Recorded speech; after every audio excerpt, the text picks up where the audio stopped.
2004, I got really inspired by the mascara and eyeliner products. Those are the stuff that I wear on the Saturday nights, as you can tell. I'm serious. No, but and then you know how like, you hear often a lot of horror stories about how things start. You know, when people really struggle.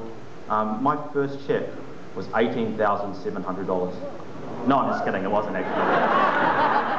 I didn't make $1 for the first 4 months, and the first check I made was for something like $17.58. And I remember Jeff and Paul Cook having a bit of a snigger about it at the time in the New Skin office. And then, and for me, it validated that it was actually something that could work. Serious, I didn't do any work, and then finally when I sold a life pack, I got some return for it, and it kind of made sense that you actually have to do some work to make any money. And so I came across New Skin in 2004. A good mate, I used to enjoy Guinness quite often, and a good friend of mine who was another commercial lawyer went and said, hey look, Nick, do you want to come out and check out some passive income? And I was like, yeah, it depends what it is. I'm not going to agree to anything, but I'll listen. And I had my first presentation done by Graham Hay, and it was terrible. He turned up 45 minutes late. He was sweating underneath his armpits, and it just gave me the whole wrong impression. And I came back with 1,000,001 questions, as you do, and I ended up joining. And for a long time, I mean, there's huge ups and downs, many downs that's actually probably more valuable to talk about. But in terms of the things that the big thing that comes to my head right now that really grew things was a period when in 2005 I was going to go to the New Skin convention, and Graham and Jeff had said to me, hey look Nick, do you want to walk the stage as a Ruby executive? And I was like, well, yeah, sounds alright, but it sounds like quite a cool idea, because I never did speech and drama at school, I never played in a band, I never did anything involved in a team whatsoever. And so for me, being in a big group is a real struggle. I forced myself to get out of my comfort zones. Like, I like being in the background, I like sitting in the far right hand corner on things.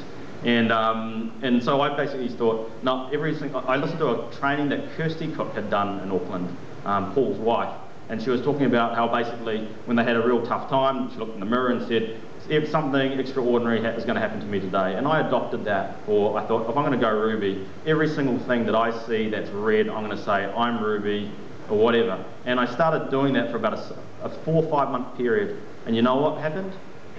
Nothing.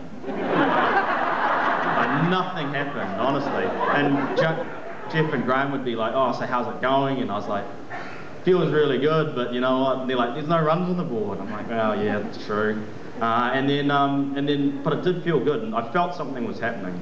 And then, at the time, I was a very shallow lapis executive. I had 2 executives in my group, both in my front line. I had very shaky group sales volume as well. And then I had a person who became an executive, you know, took about that 3-month qualification. And then I missed the cut-off period to become a Ruby to go to convention. And basically what happened was I went back to a person who I spoke to for the first time who said no. When I spoke to her, she went executive in 1 day, or no, 3 days. And then so I walked the stage a week later, and I tell you what, the upline and the corporate staff shifted things around. And then I adopted that to go to Diamond, and I went from Ruby to Diamond within about a 6-month period. I busted my ass from 2004 to 2007, in all honesty. Really sacrificed a lot, just like everybody else does, and was really kicking along some awesome checks.